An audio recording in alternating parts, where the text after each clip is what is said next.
Ok. Bom, para quem não assistiu, já vou avisando, e não tiver problema, vai ser um spoiler do caramba, né? Mas eu acho que vai facilitar depois o ingresso na série, porque a série ela é permeada de mistério e é muito interessante porque a cultura turca ela gosta de tudo que é meio invisível, meio subliminar, então ela gosta desses segredinhos. Essa série, ela não retrata muito, como as outras séries turcas, ela não retrata o dia a dia, ela não retrata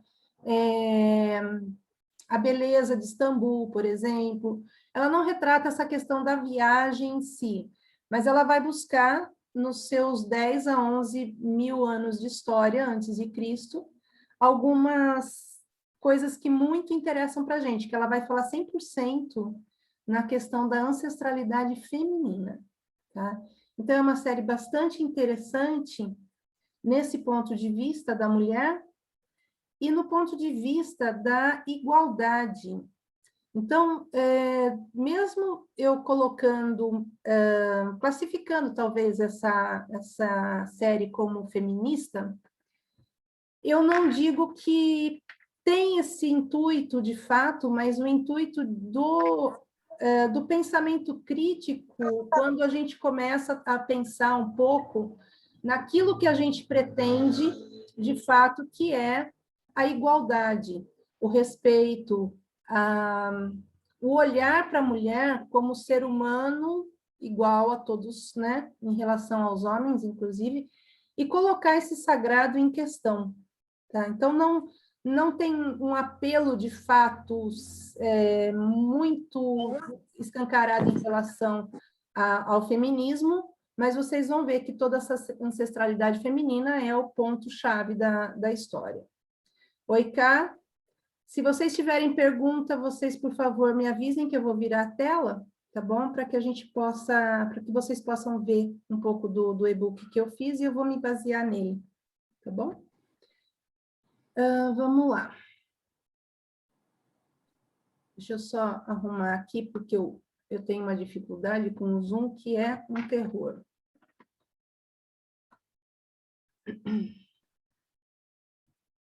Vou virar a tela.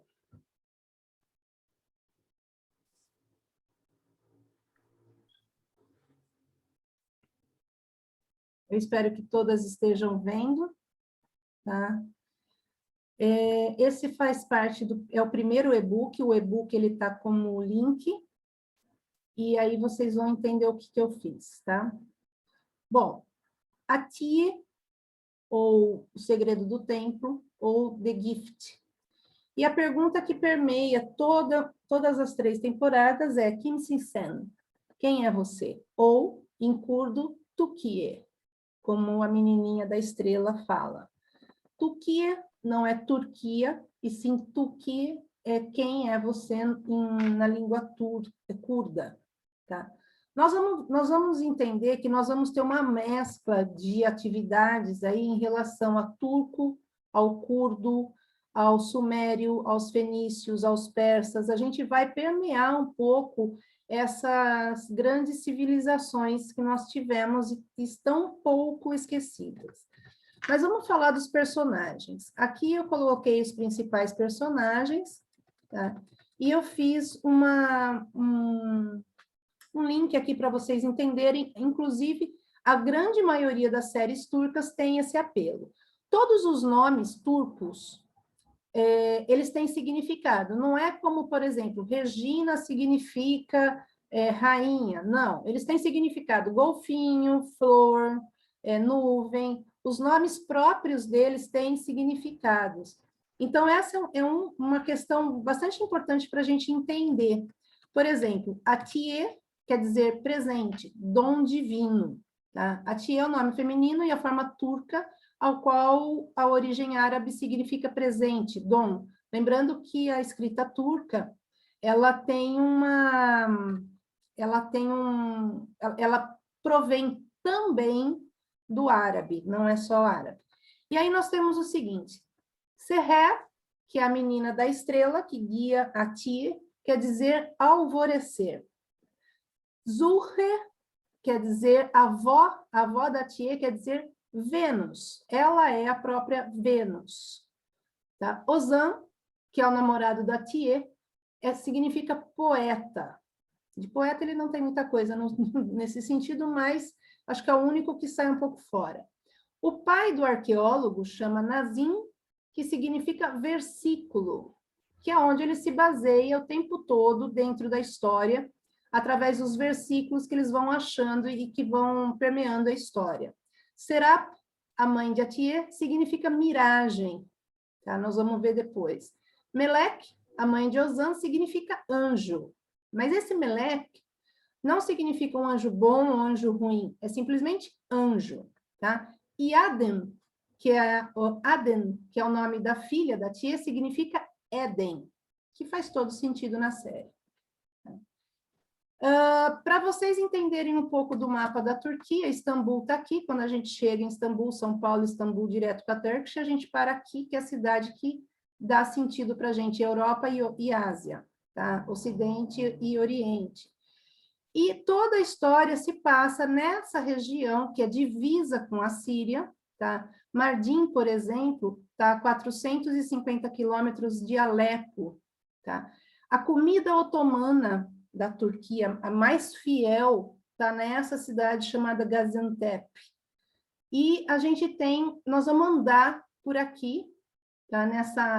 Nesse mapinha, para vocês entenderem um pouquinho, o Monte Ararat, onde a Arca de Noé encalhou, ela está nessa região aqui, perto de Kars.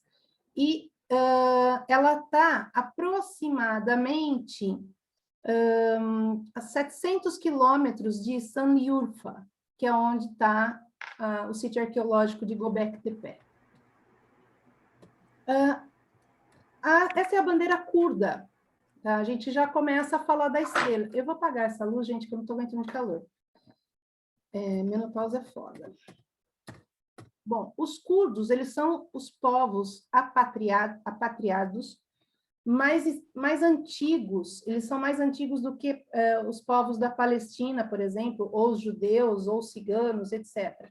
Enfim, eles têm uma cultura de mais ou menos 20 mil a 15 mil anos antes de Cristo. Eles têm língua própria, eles fazem parte dessa região de Mardin, tá? Dara e Diyarbakır.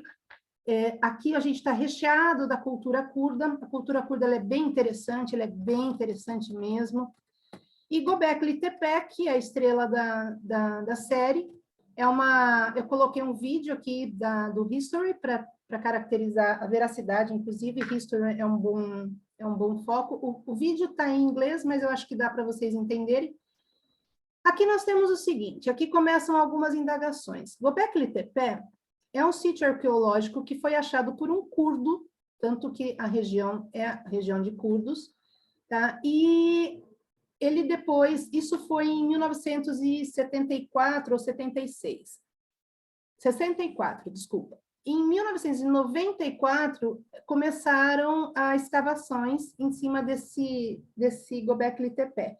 Göbekli Tepe quer dizer Monte Barrigudo, porque realmente ele é um montinho barrigudo.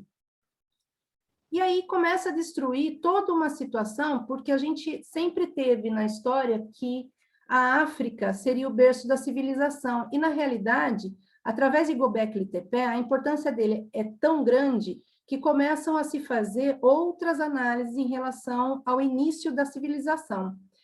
E esse sítio arqueológico, ele tem uma pegada bastante interessante, tem uma visão científica que coloca que ele pode ser o centro de adoração dos animais que saíram da Arca de Noé. O Monte Ararat está a 700 quilômetros daqui, e é onde supõe-se que a Arca de Noé encalhou e ali desceram todos os bichinhos. Esse momento dele, 10 a 11 mil anos antes de Cristo, ele vem em seguida da Era do Gelo. Tá? Então, supõe-se que aqui era um local de adoração aos animais, tanto que vários animais que são desenhados nas colunas, as colunas chegam a ter 15 metros de altura, e ela está num círculo de um diâmetro de aproximadamente 30 metros, a maioria dos bichos que estão desenhados não são bichos dessa região. Então, alguns cientistas, e principalmente os cientistas religiosos, têm uma ideia, fomenta-se a ideia de que esse Göbekli Tepe seja um centro de adoração após a Era do Gelo e a chegada, aliás, da Arca de Noé. Nós vamos trabalhar com essa região. Istambul estaria mais ou menos aqui, nós vamos trabalhar com essa região. Interessante falar o seguinte, que, deixa eu pegar o nome aqui, Chayonu é um sítio arqueológico de aproximadamente 7.000 a 6.600 anos antes de Cristo. Nós temos nessa região o primeiro trigo, nessa região em vermelhinho aqui, nós temos o primeiro trigo domesticado, nós temos o primeiro porco domesticado no mundo, tá? Então, tudo vem a crer que o início da nossa civilização está parado nesse montinho aqui de cidades. Uma coisa extremamente interessante, Göbekli Tepe é um centro religioso, por quê? Porque tudo que é circular é tido na arqueologia como um centro religioso. Foram achadas várias inscrições, e inclusive essa mulher no parto. No começo das escavações, acharam que era uma mulher em posição erótica, mas na realidade não. É uma mulher em posição de parir no parto, tá bom? E ela é diferente de todas as outras características e desenho encontrado nas pedras. Nós temos Nemirut, que ela ele tem um aspecto de pirâmide. O primeiro episódio acontece nessa região. E aqui a gente tem algumas carrancas, algumas carinhas, tá, de pessoas importantes da época da Pérsia. Tá? E aqui a gente tem uma coisa bem interessante. Quando a gente faz a visita nesse monte Nemirut, normalmente a gente faz essa visita bem cedinho para ver o sol nascer ali. Tá? Porque a estrela Sirius, ela é uma estrela de alvorecer.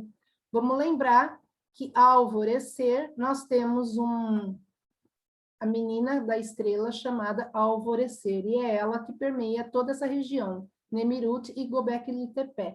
Eles não estão perto, tá? Não dá para ir a pé. Lógico que numa época, na Era do Gelo, era a única coisa que eles tinham a pé. Nemirut, ela tem essa composição aqui atrás, tá vendo? Esse monte aqui atrás é uma forma de pirâmide. Esse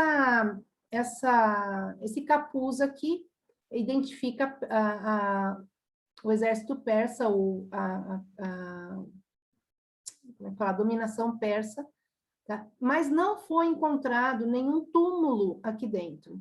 Não se sabe ainda, não tem certeza do que é realmente Nemirut. Nemirut tem uma coisa interessante, que eles têm, uma das carrancas é uma mulher, tá? Com uma coroa de frutas, que é a deusa Comagena. E a deusa da fertilidade, como todas as boas mulheres da época. Aqui é Dara, onde a gente tem uma cidade já bizantina, aqui é Aqueduto. Nós temos arcos, já colocando Bizâncio aqui no meio, Roma aqui no meio, tá? Mas ela é impressionante porque ela chega a ter 10 metros de altura por dentro, escavações nas pedras. Como muita coisa acontece lá na Turquia, você vê escavações nas pedras, assim como, por exemplo, Capadócia. E aí nós temos o símbolo. Vamos começar a trabalhar, então, um pouco a sério. A menina da estrela, que é o alvorecer, é essa. Essa estrela tem 8 pontas. Não sei se vocês repararam, mas nós temos três temporadas, que é uma tríade, tá?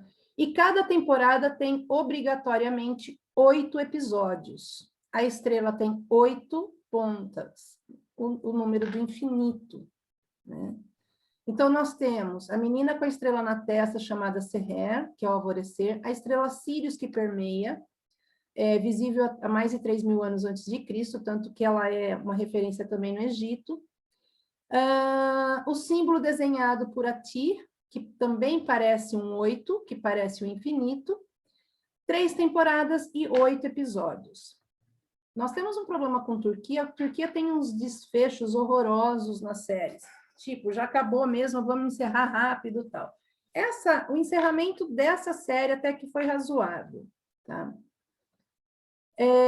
A primeira deusa que é situada na série é Isias, não é Isis, tá? Isis é Egito. Isias é a mãe da princesa da Capadócia. Isias é uma deusa que sugere que a avó da Ti é a personificação de Isias, tanto que ela fala de um parto maravilhoso. E aqui tem um templo para Isias. Um templo bem interessante, que não encontraram também um túmulo. Nós temos uma águia, nós temos um leão. Então, essa cultura dessa parte da Turquia é uma cultura que trabalha muito a questão dos animais.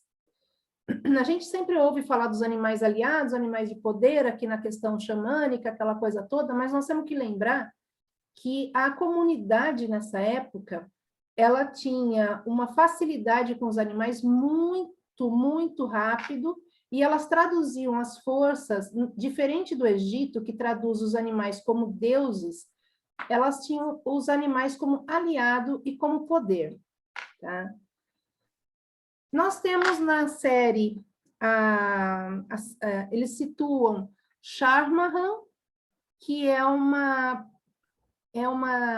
não vou colocar deusa, mas é uma mulher folclórica que tem a cabeça de mulher e o resto do corpo como cobra, é rainha das cobras. Existe um templo erguido, um templo das cobras, também naquela região perto de Göbekli Tepe, e essa Sharmahan, ela é mais cultuada na região de Mardin. Em Istambul, você encontra algumas peças dela, mas já uma decoração mais moderna, tal. Ela realmente, as primeiras peças dela são feitas dessa forma. Ela também situa esse folclore no Irã e no Iraque, antiga Pérsia e antiga Babilônia, e ela é uma mulher de poder. Tanto que, quando morre, o poder dela é passado para a filha. O porquê que eles colocam dessa forma? Porque toda a ancestralidade da Ati vai passando de mãe para filha, tá? Todas elas têm essa capacidade. Cada filha vai melhorando esse poder. A avó da Ati, ela é curda, tá? Todo o semblante dela é curdo, mas tem uma questão que ela faz uma menção com o xamanismo. Existe uma religião pré-islâmica chamada Tengri. Tengri é uma religião que na Turquia tem 17 deuses e na Mongólia tem 89 deuses, ou 98 deuses, não vou lembrar agora. As mulheres curdas, ainda hoje você vê isso, elas têm tatuagem nos rostos, mas o que significam essas tatuagens? Cada símbolo desse é o que ela deseja de proteção para a família, para a cidade, para ela, para filhos, para netos, etc. Elas vão fazendo essas tatuagens no rosto para ficar visível e deixar muito claro para a população que elas são protetoras de. E aí vem a avó da Ati com essa tatuagem, tanto no rosto como nas mãos. Essas mulheres não são xamânicas, tá, gente? São curdas. E existem dentro de Mardin, a cidade que é central na série, a cidade de Mardin, ela tem curdos, cristãos ortodoxos, tá? e muçulmanos, mas o muçulmano não é a maioria é curda e cristão. É bem peculiar essa religião, é bem bonita.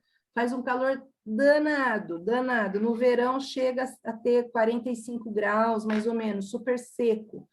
E no inverno, neve pra caramba. Então, é uma cidade de extremos. Aqui, Azurre, ela mostra a questão da eternidade da mulher, do sangue, da ancestralidade, quando ela mostra que ali ela vai morrer, mas que a tia tem a obrigação com esse sangue, com essa hereditariedade e ancestralidade, e que está através dela, como Sharmahan, proporcionar que a próxima, além dela, tenha também essas mesmas características.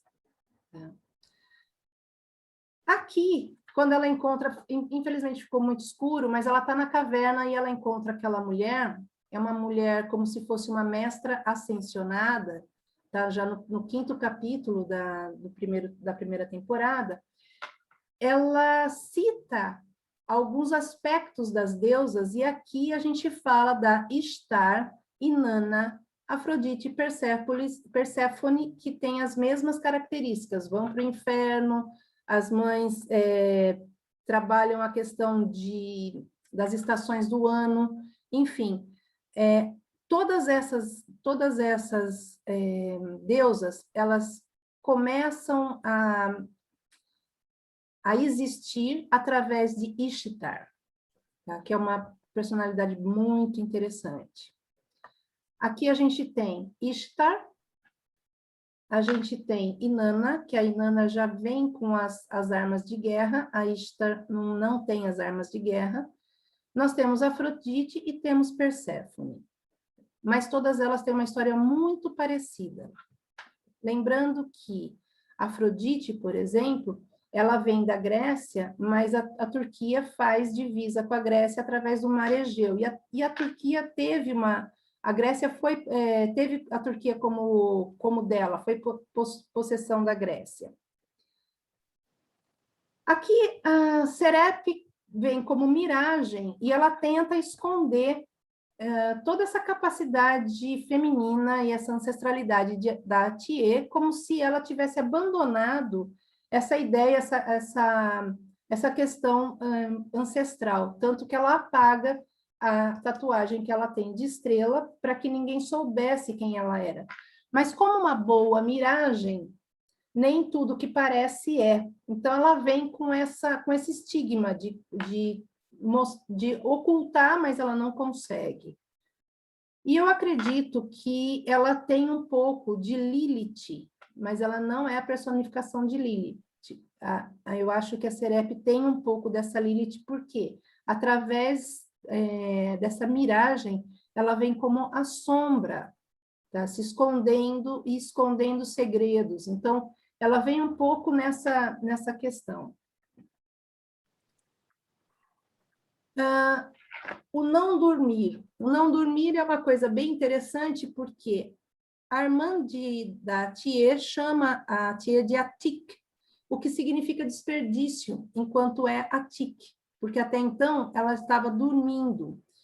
E aí ela começa a despontar essa ideia, ainda sem saber os retratos dessas deusas, mas ela começa a despontar essa consciência desses quartos fechados. Ela começa a abrir bem devagar e sair desse desperdício para realmente encontrar o dom, que é a Thier. Então, ela sai de Atik e entra no desperdício, que sai do desperdício.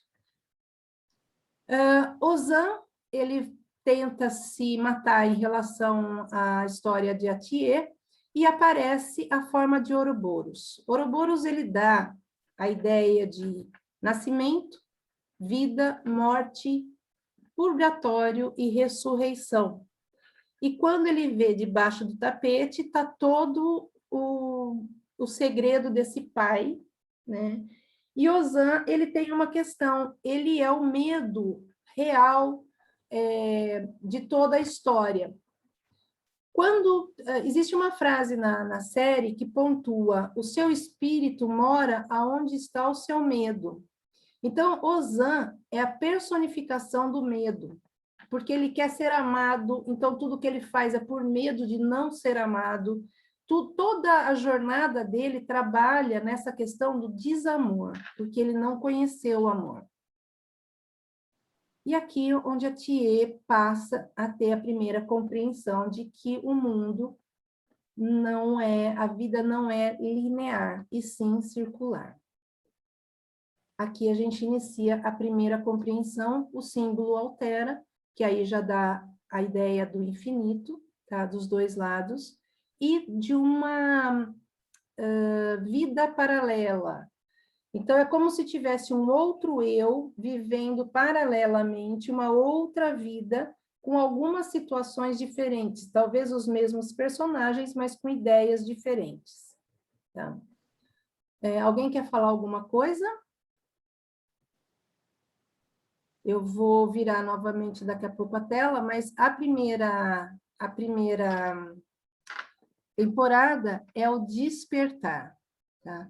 Alguém tem alguma sugestão? Alguém tem alguma coisa para compor essa ideia?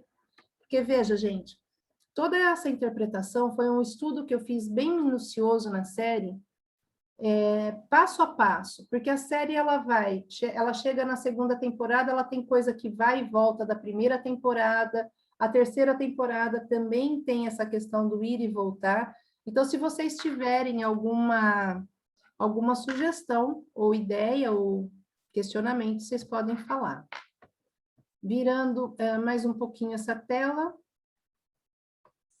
vou pegar a outra apresentação, que é da parte da temporada 2. Aqui, como vocês veem, o símbolo realmente altera, tá? Para que essa vida paralela, essa ideia paralela, ou do não linear da vida, comece a aparecer. O primeiro símbolo não tinha essa espiral. Aqui tem o seguinte: dizem que a humanidade está morrendo, Deus desistiu de nós, mas, na realidade, nós desistimos deles, né? Das deusas, dos deuses. Por quê? Porque a gente acaba com esse mundo que a gente vive pelo medo, a gente vive pela disputa, pelo poder, e aí a gente tem todo um patriarcado para esconder da gente a memória dessas deusas que lutaram tanto para serem vivas, e agora começa a tirar essa venda dos olhos e essas deusas começam a aparecer. Então, aqui é falado que a Terra, a Mãe Terra, né, é bem claro isso, quando se junta ao útero da Terra, todas as crianças nascerão. Porque essa segunda temporada, ela fica meio sem sentido, porque as crianças não nascem mais, quando as mães estão grávidas, tem que se esconder, as mães morrem no parto, mas o que acontece? Tá? O que acontece? É um dormir diferente. A Thier passa a ter a própria gravidez, e aqui tem uma coisa bem interessante. A montanha protege o milagre dentro dela. Você tem que proteger o milagre dentro de você. Deus, ou Alá, não nos sobrecarrega, da mesma forma que uma semente sabe que um dia vai se transformar numa grande árvore, da mesma forma que a terra sabe como protegê-la, até enraizar. A chuva sabe que precisa alimentá-la até que brote e cresça. E os raios solares, o fogo da vida, aqueça até que cresça e fortaleça. Você também sabe disso, a razão de viver. A Ti é o foco principal para que as mulheres voltem a parir. Mas, na realidade, o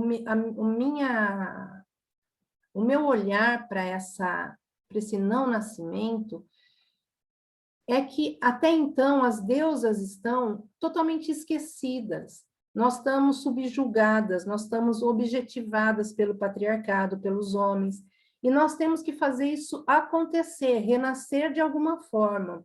Então, esse feto que está dentro da barriga de Ati, é o que vai dar luz para o mundo começar a pensar no feminino como igualdade, como a verdadeira luz da vida. Então, essa poesia que a mãe de Ati faz é muito interessante, porque vem dos estudos de Rumi, ou sufismo, que é escrito em 1100, 1200 depois de Cristo por Shams Tabrizi. Shams, ele é interessante porque ele tem algumas frases bem estranhas. Ironicamente, respondeu que não merecia e não era digno de entrar em Kahananga, que é um local, porque lá não era um local de vida terrestre. Esse cara, ele já começa a trabalhar com as ideias do invisível, tá? Então, esse cara é bastante citado em vários pontos da série, mas ele é muito interessante porque, olha só, Deus me criou sozinho, o povo não está familiarizado com a minha fala. Essa é uma questão que a gente pode muito bem enquadrar na questão do feminismo, tá? Ou do feminino, que o patriarcado cala por muitos e muitos anos essa voz feminina. E aqui ele dá esse contexto. Toda escuridão conduz à luz e cada noite encontra o dia, contanto que não duvidemos do poder da esperança. O dia nasce, a luz renasce, e a vida recomeça a cada encontro. Quando as peças que estavam desencaixadas se acomodam para virar uma só. É difícil curar, ficar ao lado em silêncio e entender, sem nada dizer. É preciso se esforçar para ouvir a voz do coração. Shams, que eu escrevi errado, diz que a paciência é olhar o espinho e ver a rosa.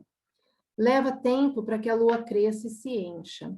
Essa imagem da série, essa moça, ela é totalmente cega à questão dessa descoberta desse feminino, dessa ancestralidade. E ela entra num corredor de rosas, e as rosas vermelhas significam sangue. Então, é bem simbólico também. Perceba que a voz de Zurro, Ísia, está na temporada 2 e não está mais cega.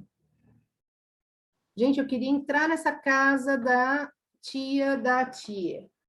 Seher, alvorecer, é colocada aqui com várias dicas para nossa nova experiência de retorno à tia. Atrás dela tem Sharmahan, que é aqui. Ela tem vários quadrinhos de Sharmahan bem diferentes, que passa por sabedoria de mãe para filha e nunca morre. Em frente, o símbolo do masculino e feminino, que eu posso dizer aqui, ó, feminino e masculino, tá? E o ponto no meio, que pode significar o útero, a gestação. A estrela de 8 pontas na testa de Seher, indicando Sírios também, e o infinito, e a luz a do alvorecer. Uma bússola de 3.000 anos atrás. Essa imagem, quando a tia vai a pé, que eu não consigo imaginar ela fazendo isso, porque dá mais ou menos uns 300 quilômetros, ela encontra a árvore da vida, todos os pedidos amarradinhos na árvore, a morte e o nascimento. Para mim ficou muito claro como se fosse, por exemplo, uma manjedoura, se eu for falar de Jesus Cristo, por exemplo. As mulheres rodeadas pela árvore da vida, a vida que morre, a vida que se cria, que está viva, que é o ciclo, que é exatamente aquela coisa circular e espiral que é colocada no símbolo. Essa imagem aqui, junto com esse símbolo, é exatamente a mesma coisa, porque é a tradução da vida e da morte. E simboliza realmente a árvore da vida dando vida. Detalhe que essa morte volta para a Mãe Terra de uma forma bem interessante, bem simbólica. Aqui nós temos novamente as meninas curdas, e o detalhe, a lua em forma de chifre que é essa lua que a gente tem no símbolo da própria bandeira da Turquia, é a imagem de Astarte. Astarte é uma deusa muito importante, que ela é uma deusa dos fenícios, ela tem essa lua inversa, ela é a deusa da lua, da fertilidade, da sexualidade e da guerra. Na outra imagem eu mostrei ela com as armas aqui nas costas. Ela tem mais ou menos 3.600 anos antes de Cristo. Astarte quem era? Para Roma, ela era Vênus, para a Grécia, Afrodite, para o povo etrusco, ela é Uni, Mesopotâmia, Ishtar ou Ishtar, e na Suméria, Inanna ou Nana. Gente, essa casa eu fiquei apaixonada, apaixonada. Aqui, nessa casa, a gente tem a primeira Cibele, que é a primeira Madonna, matrona. Ela foi achada, ela está sentada num trono, ela foi achada a poucos quilômetros de Göbekli Tepe. Tá? Essa daqui trabalha a questão do útero. Essa eu não achei referência nenhuma, realmente eu não achei. Não acho que seria egípcia, tá? Não acredito, por causa dos escritos do lado. Ela tem uma aparência mais persa, alguma coisa assim. Tá? E aqui nós temos o seguinte, essa daqui é a Cibele. Ela foi achada no sítio arqueológico, ela é pequenininha, ela é desse tamaninho, ela deve ter uns 15 centímetros, não, nem isso, uns 10 centímetros. Esse é um talismã também de uma mulher em forma de parto, e veja, bem característico aqui, a letra M, tá? Muito interessante isso. Detalhe aqui, tá, gente? O olho. Aqui nós temos a imagem real mesmo, essa imagem deve ter mais ou menos 30 centímetros, ela está no museu, se eu não me engano, britânico, e aqui a foto dela, e essas duas, essa realmente eu fiquei intrigada com ela, mas eu não achei, eu vou procurar ainda. Çatalhöyük, que é essa daqui, tá? Ela tem aproximadamente 6.700 anos antes de Cristo. Ela foi achada no sítio arqueológico da Turquia, na Anatólia, tá? E hoje é chamada de Cibele da Anatólia. Serve, na Macedônia, é o amuleto que eu mostrei para vocês. Ele é de 7.000 anos antes de Cristo, ele foi achado realmente na Macedônia. E Astarte, deus da lua, da fertilidade, da sexualidade e da guerra, do povo da Babilônia, Mesopotâmia, atualmente Iraque. Encontra no Museu do Vaticano. Olha só que linda Astarte. Ela tem a lua em cima dela. É uma deusa de mármore. Ela é simplesmente maravilhosa. Tá? E aqui a tia aparece exatamente com a mesma lua. Ela vem caracterizando Astarte. Tá? Eu achei fabuloso esse sentido. A Tia é pura representação da deusa Astarte. Nessa imagem onde toma consciência, a roupa longa branca sugere o mármore branco, no qual foi confeccionada a imagem inicial de Astarte. E meia-lua em formato de chifre na sua testa demonstra a meia-lua sobre a cabeça da Astarte. Interessante vocês entenderem a série, olharem a série da seguinte forma. No começo, a Tia, ela aparece de preto. Em alguns momentos, ela aparece de branco. Isso tem uma razão muito grande para séries e novelas turcas. Lembrando que o preto é o mal, lembrando que o branco é o bom. Né? Então, a gente tem algumas nuances da Thier em relação às cores da roupa. Isso vocês vão ver também em Ozan, vocês vão ver também na própria Adem. Tá? Isso é bem interessante. Essa bandeja, do qual ela faz a experiência com a água, aqui é açafrão. Açafrão é muito antigo, gente. É muito antigo. A comida turca ela é recheada de açafrão de todas as cores e todas as formas. Existe um açafrão vermelho, super forte, maravilhoso. Aqui nós temos pedra, pinha, nós temos água, nós temos o chá de rosas aqui, tá?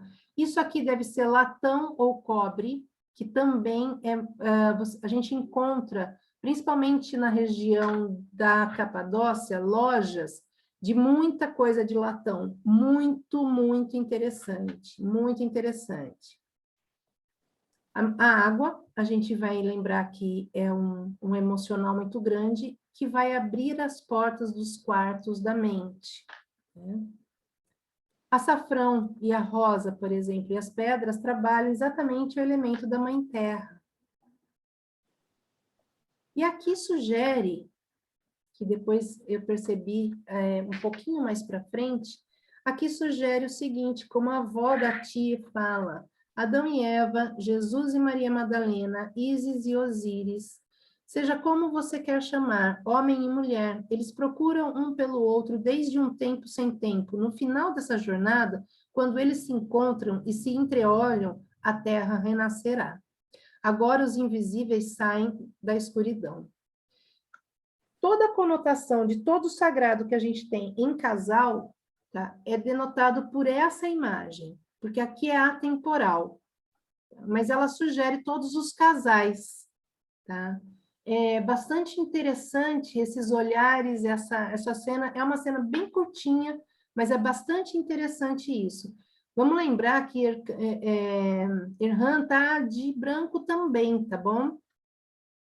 Somos um, água e fogo, luz e sol, passado e futuro, mulher e homem, sobre e sob a vida. Um não existe sem o outro.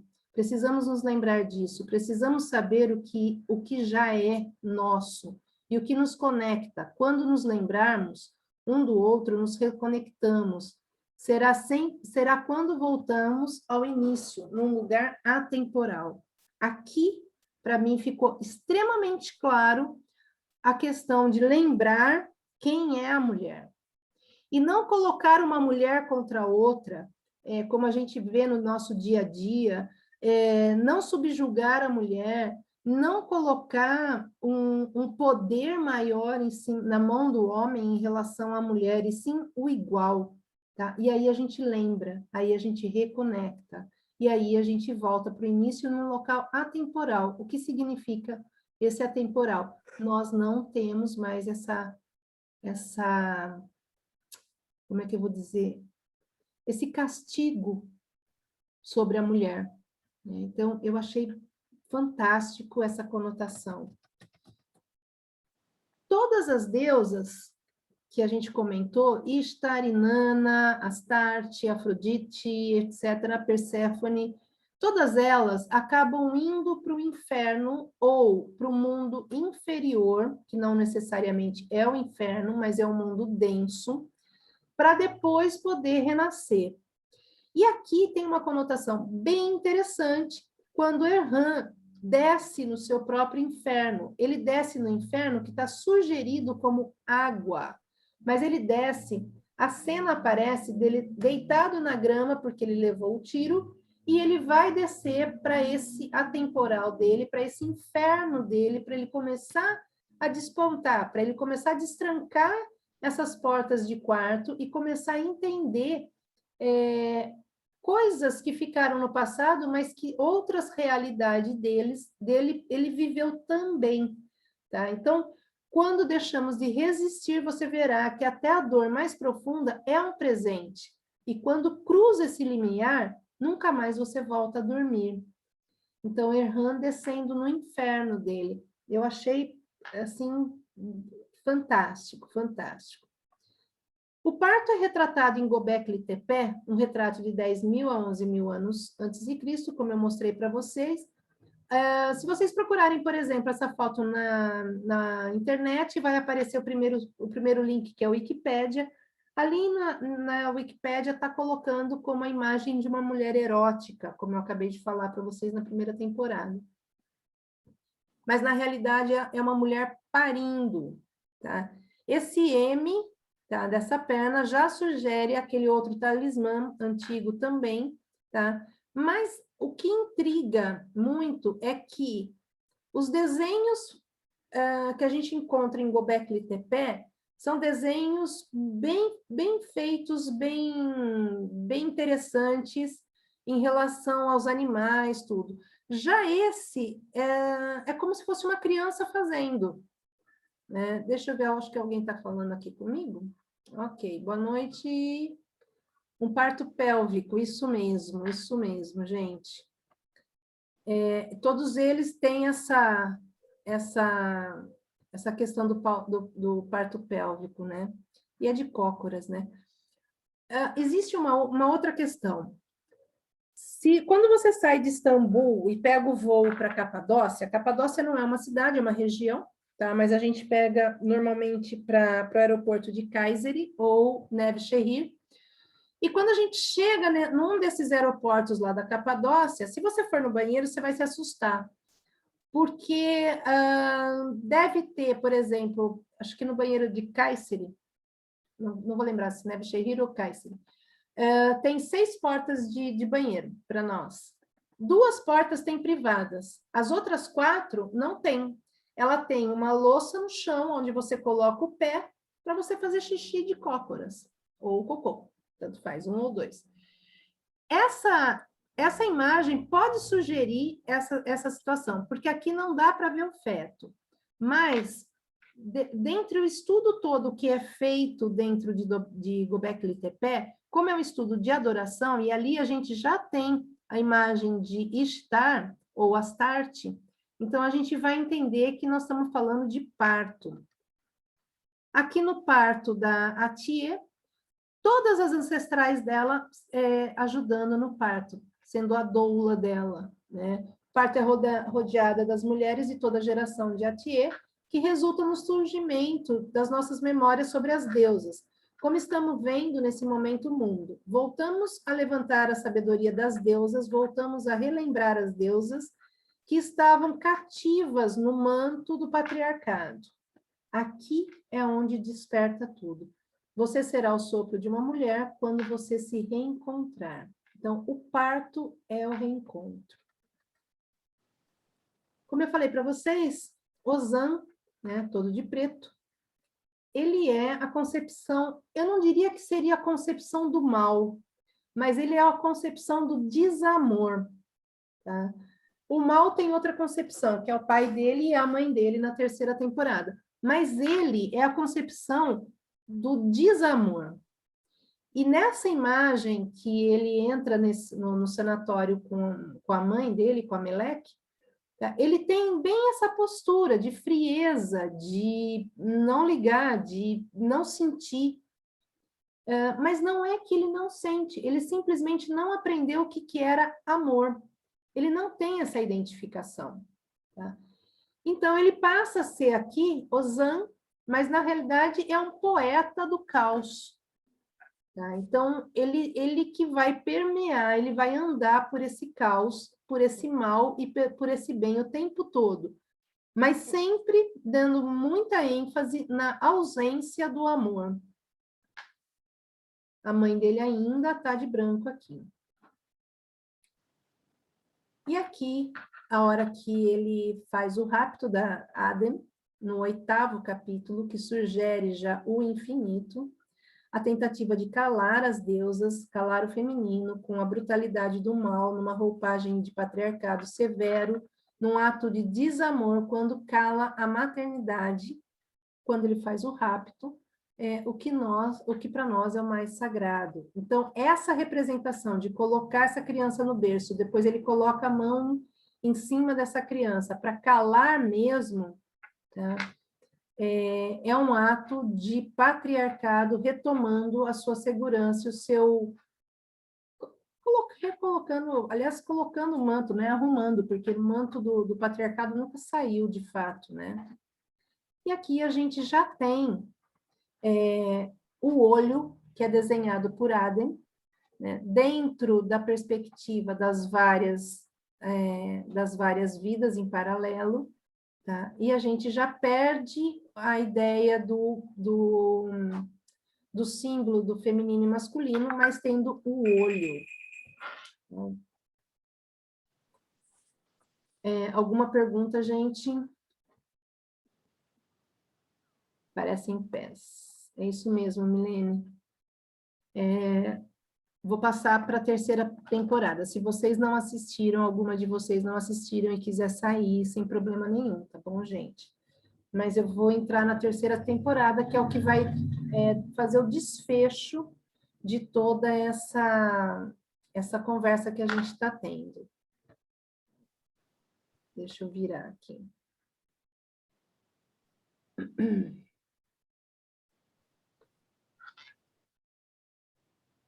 Não é essa imagem que eu quero. Espera aí, gente. Bom, pisciana, né, gente? Vocês sabem que existe uma dificuldade grande, né? Pisciana e tecnologia, duas coisas que normalmente não se falam, não tem muita conexão. Terceira temporada. Aqui nós temos uma coisa bastante interessante. Vocês estão conseguindo ver? Ok, eu vou subir, vou subir. Esse símbolo é um símbolo que é uma tábua, tá? É cerâmica, que foi achado na Tunísia. Tá?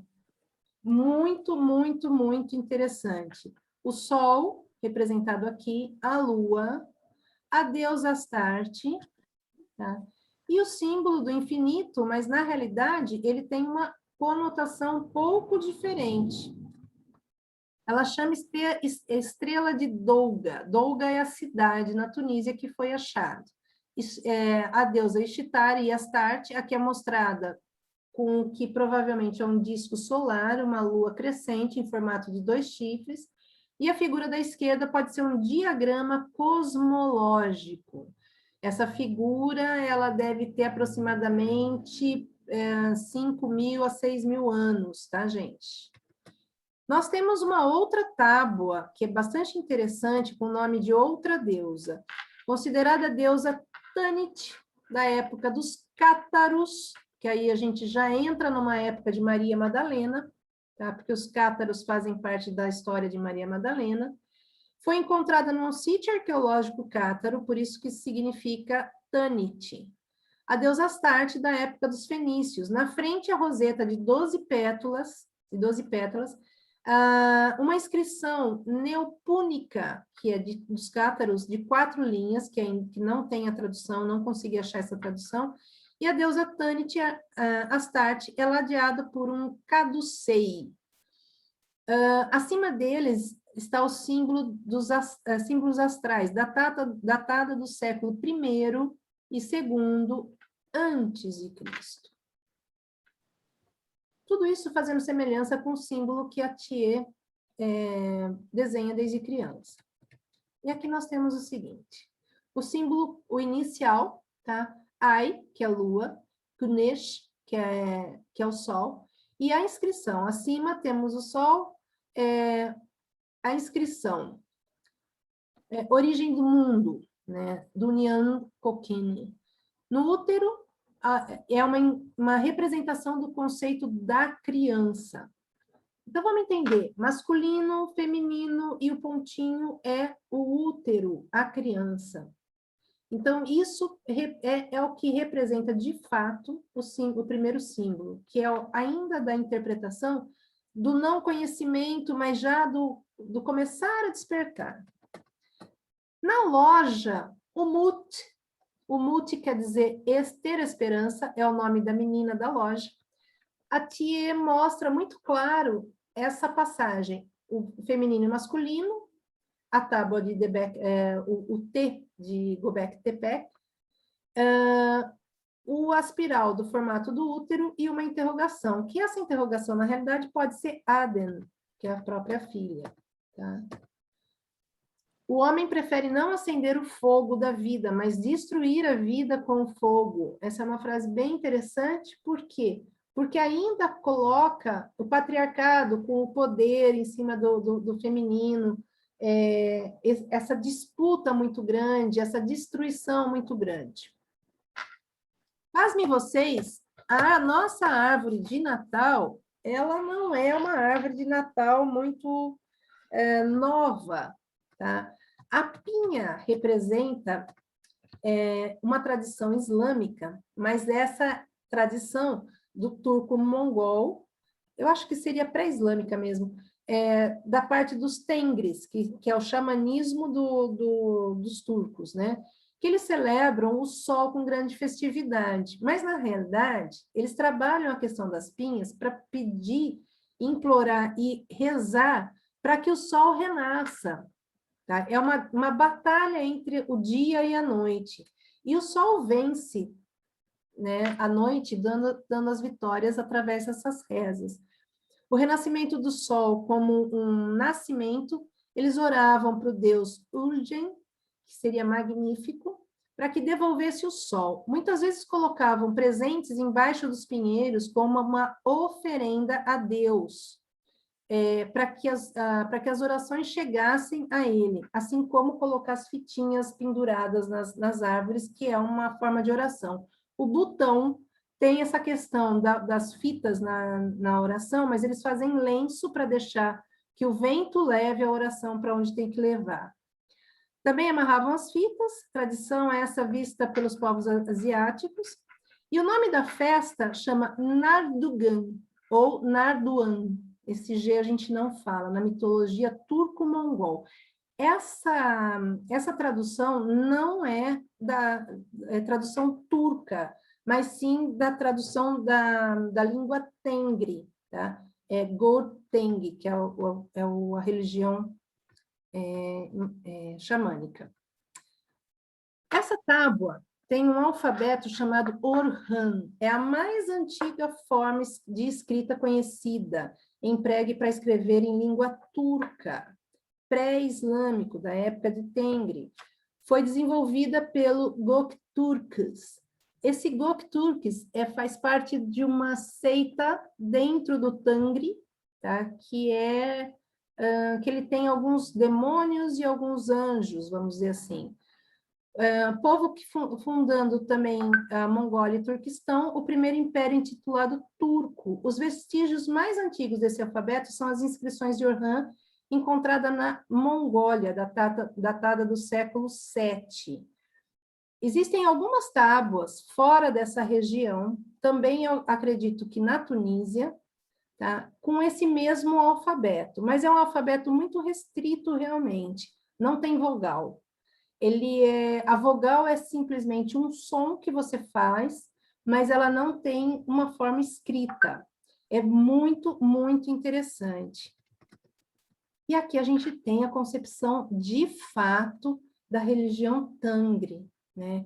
Essa religião, cara, é muito interessante, porque a base de... Os tambores que a gente ouve nas músicas turcas até hoje, vem dessa região, vem dessa religião, tá? E o retrato do xamanismo é muito grande. Aí a gente vai ver a avó de Atié, na concepção do xamã, de fato. E ela, numa entrevista que ela deu para a televisão turca, ela fala que ela é a presença marcante da xamã feminina. É muito interessante isso. Então, veja como essa autora, ela anda pela história da Turquia em vários momentos, em várias situações. E o que mais me chama a atenção é que tudo que você faz em relação aos curdos dentro da Turquia é terminantemente proibido. Para se ter uma ideia, uma amiga minha de Istambul, ela morou aqui no Brasil por 8 meses, ela morou num grupo do Movimento Sem Terra, e depois ela fez o final da tese dela dentro de uma aldeia curda. Ela não pode escrever a tese dela, ela não pode imprimir, ela não pode editar a tese dela na Turquia, porque tem a parte dos curdos. E a gente tem que lembrar que a Turquia hoje não, já faz tempo, é de sistema ditatorial. Ela vai presa, simplesmente. E, de repente, a série traz essa visão curda e xamânica para a gente. Eu achei bárbara. Tá? Mais uma vez, na questão do simbolismo da novela, da série turca, Aden sempre está de azul. Né? O retrato desse mar maravilhoso, azulíssimo, e e ela sempre vestida de azul. A Turquia é banhada por 4 mares, né? O Mediterrâneo, o Egeu, o Mármara e o Mar Negro. Tá? Realmente ele é bem preto mesmo. E ela tem essa questão, o azul é muito forte, por exemplo, a região da Capadócia é a região das pedras turquesas. Tá?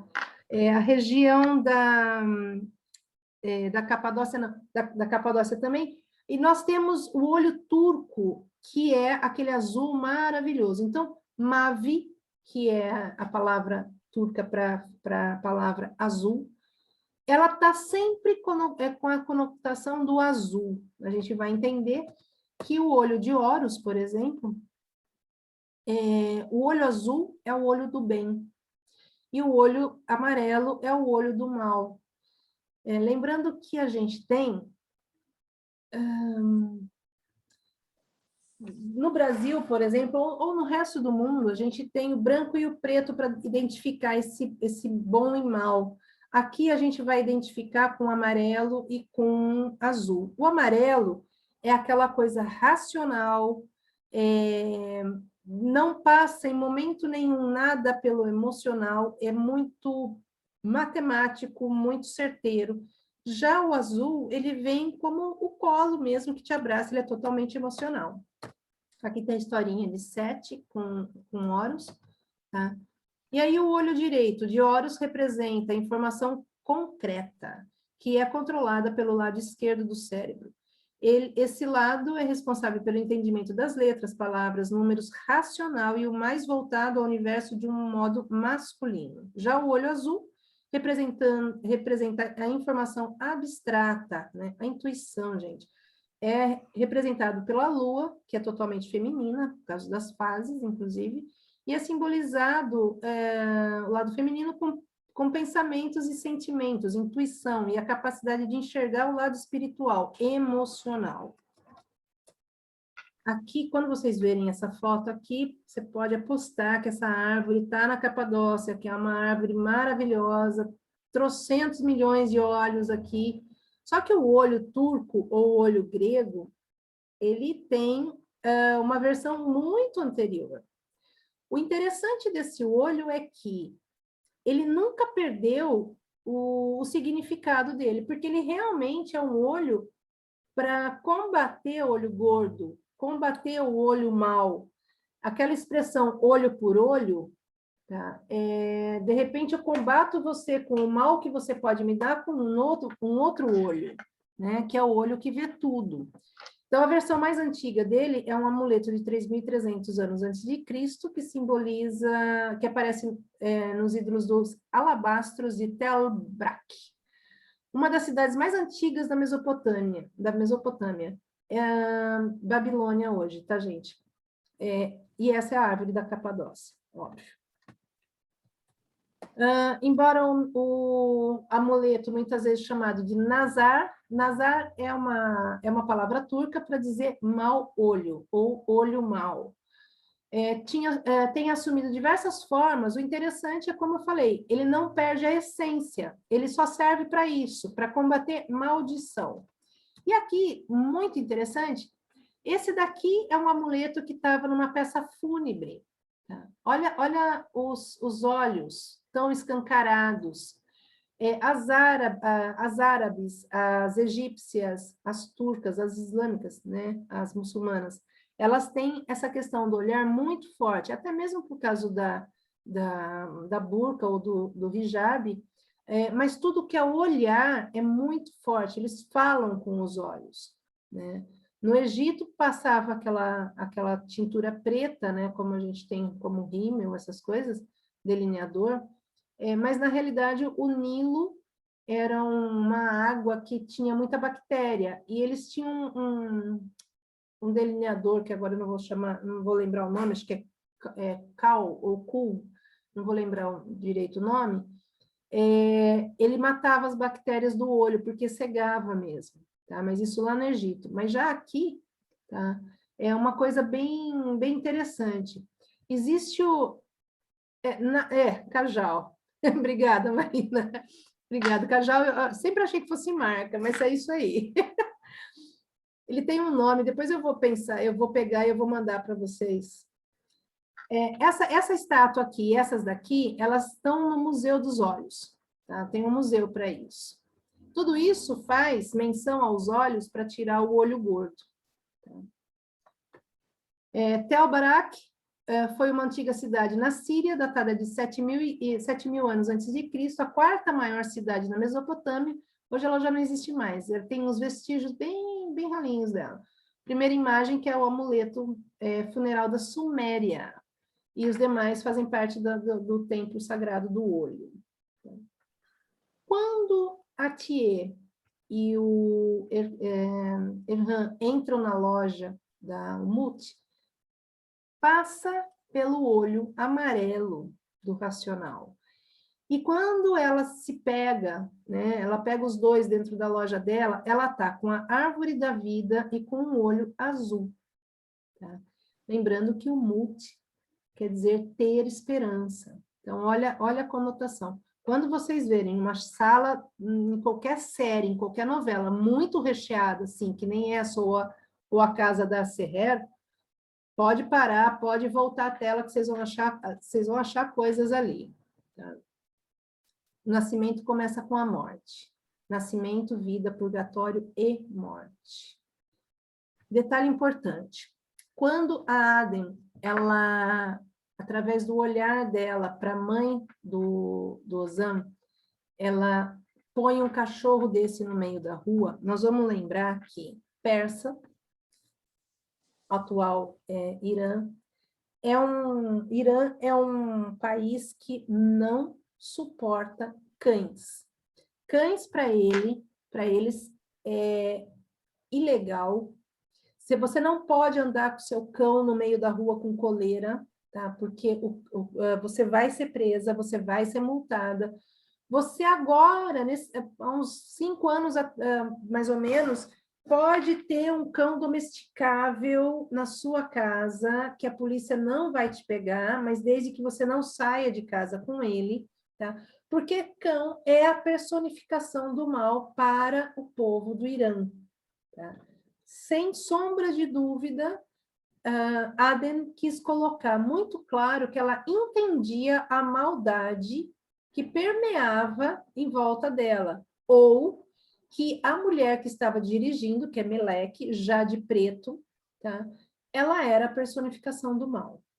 Tá? Então, a gente vai lembrar que a Aden, ela fica bastante tempo naquela televisão preto e branco, tipo o filme 1984, só entendendo todas as maldades que o homem faz no mundo, tal, que o homem é gerador dessa destruição toda, e é de fato, mas em momento nenhum vem nada positivo, né, do homem, e aí ela entende que ela está nesse caminho, tá, dessa maldade. Ela deixa bem claro, tá? Ela entendeu a posição da Meleque nesse momento.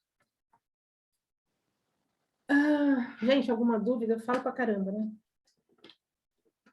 Fiz bastante estudo, tá, gente? Eu tentei resumir o máximo possível aí. Shimurg, que está na cultura persa, curda, turca e síria e sufista, nada mais é de diferente do que a gente conhece por fênix, tá? Mas eles têm algumas lendas um pouquinho diferentes, mas é muito pouquinho, tá? Shimurg não ressurge das cinzas, mas é aquela que ressurge, que faz tudo surgir. Ela que é dona, que ela senta na árvore da vida, ela que espalha todas as sementes no mundo, então todas as flores, todas as plantas, tudo que é de comer, é ela que espalha. E aqui a gente tem uma ideia do retrato que é Shimurg. Mas, na realidade, por que aparece essa conotação? Porque Adam, ela é a conotação dessa Shimurg. É ela que vai dar vida ou não para a população, para o mundo. Tá na mão dela esse viver ou morrer. A árvore da vida também é chamada de Galquerena. Galquerena é uma árvore da vida um pouquinho diferente também, mas a imagem que ele coloca, Vocês percebem que existe chamurgue aqui também nela, tá? Que esses pássaros seriam a conotação de chamurgue, tá? Porque eles são não os donos, mas é a casa deles, tá? Galquerena é a que faz os mortos ressuscitarem com a seiva. Na terceira temporada, a Aden toma a seiva e aí ela volta, ela ressuscita. Né? Tanto que antes a tia levar ela para debaixo da árvore, ela nota que a mão da menina está gelada e que ela já chega mais desmaiada ou qualquer coisa parecida, mas na realidade, para tudo isso, para ter a conotação da seiva fazendo o renascimento dessa menina. E aqui nós temos o seguinte, toda uma população, gado, pássaros, toda a vida em formato ao redor dessa galquerena, que é a árvore da vida. Supostamente, a árvore da vida, para nós ocidentais, ela está na África.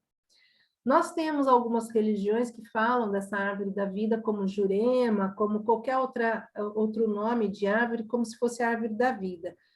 Nos Estados Unidos, na Disney, no Animal Kingdom, tem um passeio que você faz pela árvore da vida, onde estão todos os animais, como se a árvore da vida fosse a própria Arca de Noé.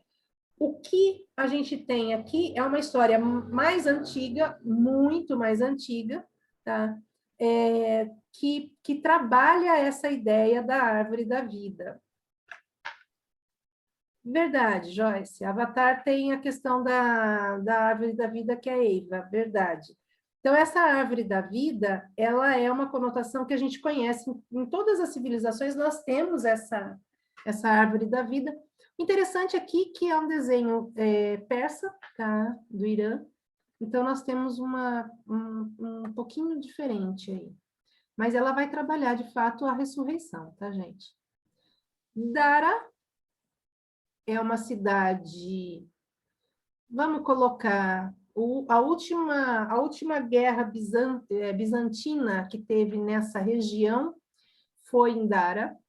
Eu acredito que Dara seja muito mais antiga do que eu encontrei de textos e relatos, tá? Dara tem uma estrutura que já vem com a arquitetura romana, que são os arcos, mas ela tem essa pilastra aqui, mais ou menos 10 metros de altura. É uma cidade totalmente encravada nas pedras, só que ela é muito diferente do que a gente tem na Capadócia. Na Capadócia, 100% cristão, 100% bizantina. Aqui não. Aqui a gente não tem essa conotação, mas a história fala que é Bizância. Vejam, os túmulos tá, no alto, que é uma coisa que normalmente a gente não vê. A gente sempre vê os túmulos bem para baixo, bem próximo à construção, aqui não. Tá? Interessante que aqui a gente já tem túmulo. Esse aqui é um aqueduto, tá? E aqui a gente já tem um outro portal redondo, né, circular, que já lembra um pouco a ideia de Bizâncio. Aqui, para mim, foi só uma jogada de marketing para turismo, tá bom, gente? Porque Dara não é muito conhecido. O que é conhecido é Mardin, Göbekli Tepe, Urfa, Gaziantep, mas Dara não é uma cidade muito turística, não tem ainda muito turismo. Então, aqui eu achei que veio um pouco mais nesse contexto, porque não tira nada de... Não tem uma precisão dentro um contexto, de fato, dentro da série. Não deixa de ser bonito. E estando lá, que custa ver, né? É maravilhoso. Então, aqui a gente tem, por exemplo, olha, gente, paredes de 18 metros, eu estava achando que era de 10. 18 metros. 3 metros de largura, tá? E nós temos aqui o século VI, que já é século VI depois de Cristo, então já é da parte de Bizâncio. Muita gente fala em relação a Mardin, tá? Mas, na realidade, o contexto do terceiro momento fala-se direto de Midyat. Midyat é uma cidade bem próxima a Mardin, que não sei se pertence à região de Mardin, eu acho que não, acho que ela tem governo próprio, tá? Mas é aonde a gente encontra aquele castelo, aquele palácio, aquele lugar que é o Palácio do Açafrão. Tá? O detalhe que aqui volta com a ideia da Arca de Noé, porque aí a gente já está mais próximo de Göbekli Tepe, aonde surgem a ideia dos animais, porque aqui tem as imagens de vários animais que também fazem referência a Göbekli Tepe. Esse prédio aqui é um prédio muito bacana, é um prédio que também é hotel, tá? Não é barato de ficar nesse hotel, tá? Mas é muito interessante.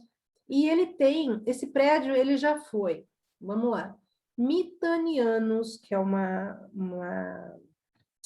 etnia, vamos chamar assim, assírios, arameus, armênios, medos, persas, gregos, romanos, bizâncios, abássidas, seljúcidas e otomano. E hoje ele é uma igreja síria. Diyarbakir, que é a cidade onde fica Mitra, onde a gente fica hospedado de fato. Tá? É o que a gente está vendo aqui. Nós temos esse templo muito interessante. E cada vez que você entra no templo na Turquia, não sei se é a minha paixão pela Turquia, eu vou para lá desde 2012, mas cada vez que eu entro num templo, a sensação, a energia do lugar está lá. Não é como, por exemplo, entrar na Igreja do Vaticano, que é São Pedro e São Paulo, que você entra, ela é fria, ela não te acolhe, ela é um museu maravilhoso, mas ela não te acolhe. Qualquer lugar que você pisa dentro da Turquia, seja mesquita, seja templo, seja caverna, seja o que for, sítio arqueológico, te abraça. Tem uma energia absurda e qualquer um sente isso. Então, esses lugares, eles estão brotando de novo, eles estão trazendo de volta para nós uma força feminina, porque todos esses sítios arqueológicos que a gente está passando tinham deusas que eram as principais. Lembrando que santo ou santa tem que ter uma autorização do divino para ser. Deusa simplesmente nasce deusa. Então, ela é humana. Tá? Então, nós temos em todas essas civilizações, então, em todos esses sítios arqueológicos, deusas muito bem caracterizadas, muito bem pontuadas. Acredito que toda vez que a gente vê um sítio arqueológico, a gente vê ressurgindo como a Fênix, como Chamurg, por exemplo, tá? A história não morre. E aí a gente entende essa questão cíclica da vida e o feminino renascendo novamente depois de muito tempo de escuridão, então agora ele volta a brotar. Esse templo de Mitra, por exemplo, é conhecido como deus persa da luz, 6.600 a.C., adotado como o deus invencível e indestrutível entre os soldados romanos. Aí a gente já vem o patriarcado. Foi descoberto em Diyarbakir em 2017, bem novinho. Então tem muita coisa ainda para se ver.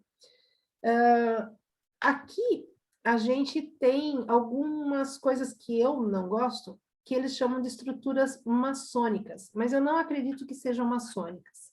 A maçonaria, eu acho que ela se apropria de algumas estruturas, mas eu acredito que não seja isso. E por ser da época de Bizâncio, também nós temos vestígios dos cavaleiros templários nessas ruínas de Mitras, tá? De Mitra. O renascer. Aqui, quando Adem toma a seiva, né? Mas olha só que interessante, gente. Essa árvore, a impressão que se dá é que ela tem dois lados. E nós vamos entender que nós temos duas cavernas, uma para cada uma das meninas, a Atie e a Adem, cada uma com a sua caverna, cada uma com a sua árvore.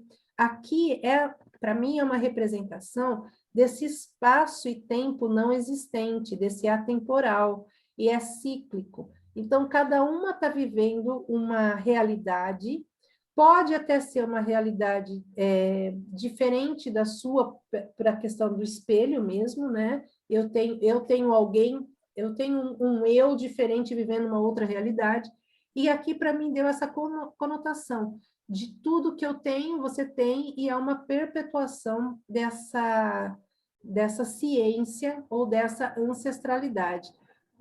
O renascimento está ligado com o útero, elas estão deitadas na terra, no útero da terra, então, para mim, faz muito sentido isso, sendo úteros, tá, dos dois lados, tá, e a flor e a árvore da vida no renascimento.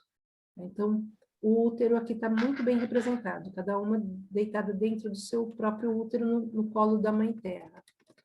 Aqui, o templo do açafrão, Mor Hananiel.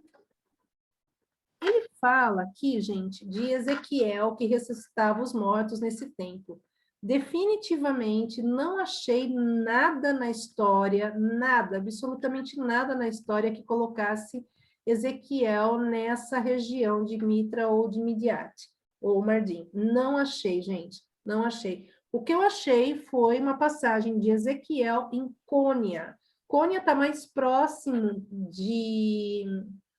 da Capadócia, mas já para o lado do Mar Egeu, tá? Não para esse lado que a gente está no mapa. Então, realmente, eu não achei nenhuma, de tudo que foi falado, essa foi a única que saiu fora de contexto em relação à história, porque eles estão pontuando muito interessantemente todos os pontos da história. Tá? Teve gente que falou que não gostou do final, mas aqui eu vou ser bem clara, porque assim, se ouvir direito, dizem que as preces, que se parece com o choro do recém-nascido. Vocês se lembram da Thier falando sobre... Oi, oi? Alguém está falando? Achei que alguém estava falando comigo, gente. Desculpa. Vocês lembram, então, que a Thier está falando da queda d'água em várias pocinhas, né? E aqui ela fala de uma forma que é o renascimento. Então, ela coloca o seguinte: a água cai no ventre da mãe, na primeira bacinha de pedra. É o nascimento. Se você ouvir direito, parece o choro do recém-nascido. A infância é a nossa época de evoluir. Depois crescemos lentamente e a água se acalma, amadurece. E nos tornamos, errei aqui de novo, tornamos adultos, passamos a ponte de Sirat e chegamos ao dia do juízo final. E aí você volta para a Terra. Deixa eu ver o que você está... Tem alguém com fone aberto, também achei, Joyce. A representação da morte do Ozan, aquele que não teve amor, que não entendeu o que é amor, ele tinha duas pessoas na vida dele que amavam ele incondicionalmente, mas ele, como não tinha conhecido o amor, não sabia o que fazer com isso, ele não abriu essas portinhas do emocional dele, ele não tinha esse amor para dar. E aqui fica muito caracterizado que quando ele morre, aqui tem um laguinho, né, uma piscininha ali nesse castelo, nesse palácio. E o sangue dele deixa... A câmera mostra muito esse sangue indo para essa água, que na realidade é onde ele entrou no juízo final e aí ele volta para a terra. E aqui ele está voltando para a Mãe Terra, já de branco. Entendam que aqui ele está de preto, a falta do amor, e aqui ele retorna aos braços da Mãe Terra com muito amor. Então, essas três passagens aqui ficou muito bonita porque ele teve salvação.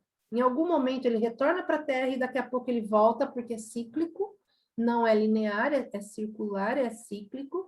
Então ele volta como uma pessoa boa. Ele já perdeu toda a maldade no colo da mãe, dessa Mãe Terra. Achei muito bonito isso, gente. Retorne à natureza. Se retornar a ela, estará sempre aberta para você.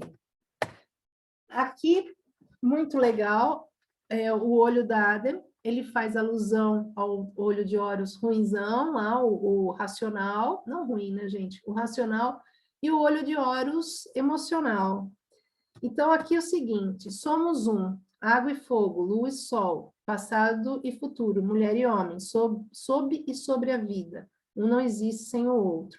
Precisamos nos lembrar disso, precisamos saber o que já é nosso e o que nos conecta. Quando nos lembrarmos um do outro, nos reconectamos. Essa passagem é falada 2 vezes nas temporadas, tá bom, gente? Será quando voltaremos para o início em um lugar atemporal. E aqui eu achei bárbaro. Gente, as raízes do feminismo, as raízes da deusa, passado e futuro, bem claro isso. Passado e futuro, as raízes. Gente, achei bárbaro. E as raízes bem verdes, vivas. É aqui, quem entende o momento, entende todo o tempo. A água, né? A água descendo, brotando vida, verde, o sol. E aqui eles chegam no paraíso, os 3. Homem, mulher e o fruto, que é o desfecho da temporada. O segredo está nas raízes, e quem entender esse momento entenderá tudo, desfrutará do paraíso, onde homens e mulheres vivem a plenitude e a igualdade. E aqui ela termina com um texto muito legal. Tudo que se transforma por dentro pode ser visto por fora. O tempo é o infinito do momento. Uma gota de água retém o pulso do passado. Um único momento retém o pulso de todos os tempos, o passado e o futuro. Quem entende o momento, entende todo o tempo e a jornada. Não se esqueça de que a vida é o maior presente que já ganhamos. Ela tem infinitas incógnitas. Só tem uma coisa que você pode fazer a respeito: se render. Sim, você precisa se render à vida, e você precisa viver. As pessoas se conectam às outras através do amor ou do medo. Se conecte através do amor, não do medo. Do amor infinito. Se conecte através do amor para que o universo te proteja, te cuide. Ele vai abrir os braços e trazer para você para perto. Não apenas da alegria, felicidade e prazer, mas também na escuridão, tristeza e perigo. Não fuja, não tenha medo. Rir e chorar fazem bem, aproveite. É a única maneira de compreender a plenitude de cada momento. E só então você poderá viver uma vida plena. Não tenha medo de viver. Deixe que o tempo transforme você em quem você é. Não tente ser outra pessoa. Apenas descubra quem você é e abra suas asas para a vida. Quando fizer isso, sua alma aparecerá. É assim que você se torna um, com você, com o mundo, com o universo e com todo o resto. Contanto que você não pare de se perguntar, nunca deixe de fazer essa pergunta para o resto da sua vida. Sendo, quem sou? Quem sou eu? Tu que é? E aqui eu finalizo com o Spotify, com uma playlist, não é minha, tá? Mas é a playlist das 3 temporadas. Óbvio que eu estou falando da minha viagem também, né? E a minha interpretação foi essa. Desculpa a canseira aí. Vocês podem abrir o áudio aí, tá? Vocês querem falar comigo, pode falar. Eu estou aberta às dicas, ao que eu não peguei. Tem um monte de erro na apresentação que eu não tive como corrigir, porque eu fui fazendo nas pressas, e eu vou corrigir para vocês, vai ficar certo. Vou colocar essas apresentações no WhatsApp para vocês. Alguém tem alguma coisa a falar?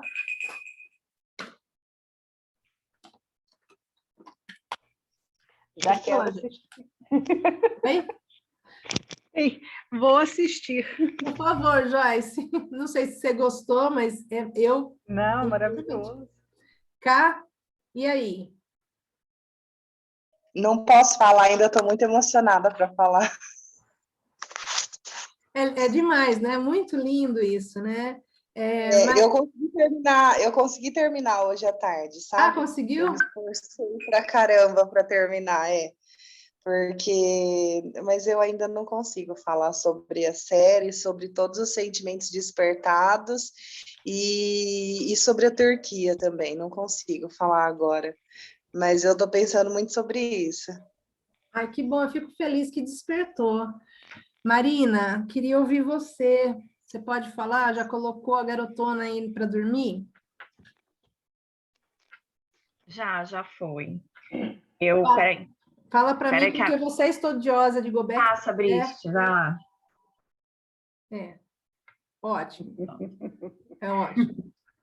As minhas duas estão... Não, o que eu estudo é a questão das Vênus neolíticas e paleolíticas, a deusa pré-histórica, e muito centrada na antiga Europa, no estudo da Maria Gimbutas. E o templo da Turquia, o Göbekli Tepe, ele aparece porque há uns 3 ou 4 anos atrás foi encontrada uma Vênus pré-histórica lá. Sim. Que eu não lembro o nome que batizaram ela agora. É a Cibele, é a Cibele da Anatólia, mas não foi encontrado lá, viu? Não, não é a Cibele, é uma deusa neolítica.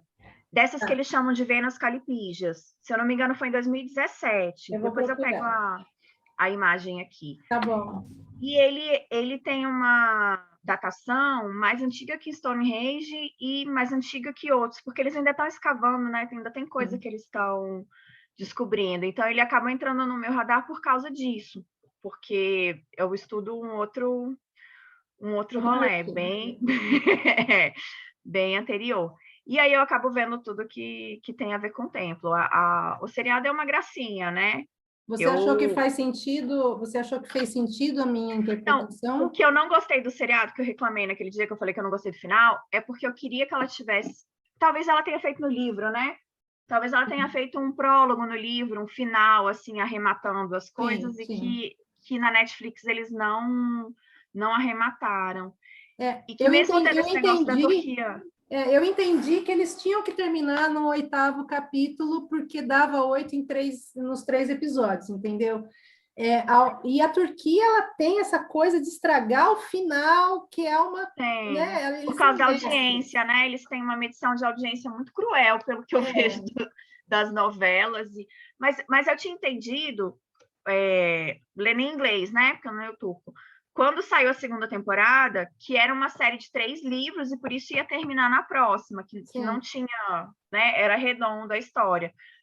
Mas talvez seja isso, né? Ela não lançou o outro livro ainda. Tipo Game of Thrones, né? Que eles pegaram o final e fizeram um negócio que não tinha o livro. Pode ser também, aí não arrematou. Por isso que eu, assim, primeiro eu estava realmente com o livro errado, eu estava vendo um livro de política que era o mesmo nome, eu achei ridículo, né? Depois que você mandou o link que eu fui ver, né? E realmente são 2 livros, o primeiro de 490 e pouco, quase 500 páginas, e o segundo livro 270 páginas. Então ela já resume muita coisa no segundo livro. E eu achei que ela não tivesse tido argumento para fazer o terceiro, porque realmente o terceiro não saiu ainda. Não sei. Mas eu acho que quando teve a primeira temporada, só tinha o livro 1. Isso. E aí, esse ano, quando eu fui olhar, tinha o livro 2. Exato. Quando eu vi a 2ª temporada, eu acho que não tinha o livro 2 ainda. Eu vejo pela Amazon, né? Talvez tenha sido lançado na Turquia, mas não tinha na Amazon ainda. Mas... Não, eu peguei uma entrevista dela. A menina, só para vocês entenderem, são 2 livros que são base para essa série. A gente está tentando ver se a gente consegue esses livros, mas está esgotado na Turquia e não tem em inglês, por exemplo. Não tem uma entrevista dela com legenda automática, Zina. Eu não consigo achar nenhuma. Então, não porque tem. Várias coisas têm legenda automática e traduz para o inglês. Dela não, então, pelo menos, dá para pegar um pedaço. As dela, nenhuma tem. Eu achei uma entrevista que ela deu para no lançamento, inclusive, da série. Não foi o lançamento do livro, foi o lançamento da série. E ela fala muito en passant, assim, dos livros. Eu acho que até teve muito corte na entrevista dela para não deixar ela falar muito do livro, para que o pessoal fosse ver a série. Eu acho que, de repente, os turcos ficaram com medo de comprarem o livro e não ver a série, aquela produção da Netflix turca. Eles têm problema com a questão de audiência, vamos escancarar, porque é isso mesmo, né? Então, assim, eu estou tentando conseguir esse livro, mesmo que seja usado, para que eu possa, junto com a Ivete, que está aqui com a gente, que eu vou pegar no pé dela agora, porque para a gente tentar fazer a tradução desse livro. A Ivete é tradutora de várias séries, né? E é uma querida mesmo, a gente se conhece por causa da aula de turco, mas eu sou preguiçosa, ela foi a fundo, né? Então, aquela coisa. E a minha interpretação, eu fiquei bastante nervosa de começar a falar até, porque não que seja uma interpretação rasa, mas tem muita coisa para... Olha lá, opa, aceitou o desafio, vamos falar com a editora, vamos lá. A série tem muita coisa... Para você ter uma ideia, para eu fazer esse resumo, eu assisti 5 vezes a série. Eu ia e voltava, aí estava na 3ª temporada, de repente lembrava alguma coisa da primeira, voltava. Então, foi uma coisa bem assim. Mas eu fiquei muito feliz de entender, porque eu falei, cara, todo estudo que a gente faz tem que servir para alguma coisa, você tem que começar a ver as coisas sem essa venda que a gente tem do patriarcado, que é muito forte. E aqui, essa série, para mim, foi a luz de falar, puta, você está no caminho, vai na fé. Né? Então, eu achei muito legal. Ivete, abre a cam aí para nós, amiga. A Ivete está de mal, não adianta. Ela só vai escrever, não. Gente, eu agradeço imensamente. Eu vou disponibilizar essas apresentações para vocês no WhatsApp. Tá? Fala, Ivete. Só colocar aqui o fone aqui. Dá luz aí, a luz.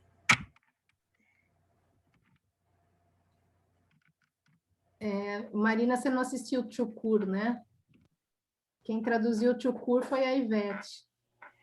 Essa eu ainda não assisti, não, mas olha, eu quero dizer que eu rezo para todas as legenders, todos os dias, agradeço o trabalho delas todos os dias. Boa noite a todas. Ivete, o que você achou? Eu vi que você escreveu aqui, você gostou? Eu ainda não vi a última temporada, mas eu vou ser sincera, agora eu tenho um olhar diferente para a série, viu? Porque muitas coisas, a verdade é essa, a gente... Só um momento. Bel, acende aí a luz. Sim. Muitas coisas a gente não consegue realmente ter essa compreensão, principalmente dessa questão dessas... Oi! Cheguei de viagem agora à noite, estou toda...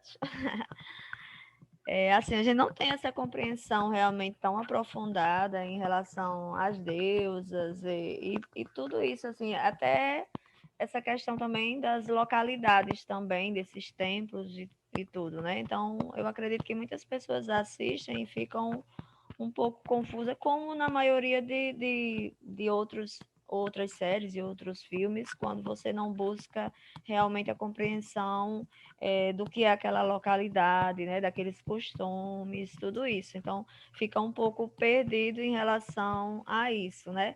Mas da forma que você conseguiu explicar, até em relação de onde é cada localidade, mostrando tudo isso, então dá um novo direcionamento, dá um novo olhar para a série. Essa é a verdade. Só para você ter ideia, eu levo o grupo desde 2012, 2 vezes por ano, né, para a Turquia. Essa região de Mardin é uma região que eu nunca fui. Eu tenho um pouco de receio de ir sozinha, porque é uma região onde tem um olhar mais complicado para a mulher, né? Eu sou uma mulher que tenho tatuagem, não é aquela tatuagem das curdas, é outro tipo de tatuagem. Então, eu nunca me senti muito à vontade de ir sozinha para Mardin. E agora, quando a gente puder, né? Eu acredito que em maio do ano que vem, eu vou estar levando um grupo para fazer essa região toda, bem histórica mesmo, de uma forma bem interessante, e óbvio que eu tenho que fazer Capadócia, porque não tem jeito, dá uma outra conotação. E exatamente, eu quis pontuar essa questão no mapa, porque muita gente vê as séries, tá na Turquia, e acha que tudo acontece no mesmo lugar, na mesma cidade, é só você pegar um busão, tá lá, e não é nada disso. Né? Para você ter uma ideia, quando a gente sai de Istambul para Capadócia, a gente vai andar mais ou menos 750 quilômetros de carro, 2 horas de voo. Quando você está na Capadócia e vai para a região de Mardin, você anda 500 quilômetros. E você tem 1 hora e 10 de voo. Quer dizer, Capadócia está no meio. Né? Então, é interessante colocar, pontuar dessa forma, para que realmente entendam. Eu não posso vender nada, eu não posso falar em turismo, né? Desde março do ano passado, então eu vou falar de história, né? Que eu acho que é bem legal, né? E a Turquia é um poço de história, né? Então é Sim, isso. e cada região com suas diferenças, mesmo num país mas muito diferente, uma cultura diferente, cada região mais tradicional, é Sim. muito, muito diferente. As pessoas têm uma visão da Turquia, dessa parte turística, que só fala realmente de Istambul e dos balões da Capadócia, mas Não, sem contar que tem. nem sabe, a maioria nem sabe que Istambul não é capital, né? É É, como falar de Rio de Janeiro que Rio de Janeiro é capital do Brasil. Muita gente não tem essa noção. É isso, conhecer, né? É o mesmo sentido dessa série. Se você não tem um conhecimento bom do local, de onde se passa, de tudo isso, da história, então fica um pouco perdido, né? Então, Mas parabéns, a viu, gente vai Gina? estar lá em maio, Foi né? ótimo, se A Deus gente vai estar quiser. lá em maio, se Deus quiser. Se Deus quiser, se Deus quiser. Gente, eu agradeço Parabéns, imensamente. viu? Parabéns. Obrigada. Como sempre, suas apresentações são maravilhosas. Você sempre de parabéns, que eu conheço muitas pessoas, mas com a sua inteligência, a sua Ah! capacidade, é maravilhosa. Você sabe disso, viu? Tudo que você faz muito bem feito, com Eu faço assim com muita muito carinho. dedicação, com Isso é certeza. E verdade. você realmente tem domínio e você conhece realmente, e a gente vê que não só você conhece, você gosta. Eu Então é gosto. por isso que você faz tão bem feito e repassa realmente de uma forma que a gente compreenda. Isso. Parabéns, viu, minha amiga? Obrigada. Você é suspeita, você é amiga. Marinha, Não. manda para mim depois a foto dessa deusa que você falou. Quero procurar mais, tá bom? Pode passar para mim no WhatsApp, sem problema, tá bom? Eu vou te mandar um que tá fácil aqui, e aí depois a gente olha, depois eu olho outros com calma. Tá bom. Ou o nome, ou a foto, tanto faz, eu vou dar uma pesquisada. Gente, eu vou arrumar o português das apresentações, porque eu escrevi tudo muito rápido, tá bom? Mas como vocês vão ter o link dela, ela já vai arrumando direto aí para vocês, tá? Mas vocês dão um tempinho, que até quarta-feira eu arrumei tudo, tá bom? Gente, muitíssimo obrigada, gratidão imensa, tá? Fiquei muito feliz por vocês estarem aqui comigo e de eu poder falar um pouquinho da terra que eu amo, né? Tá bom? Vou parar de gravar aqui e vamos fechar. Obrigada, gratidão imensa.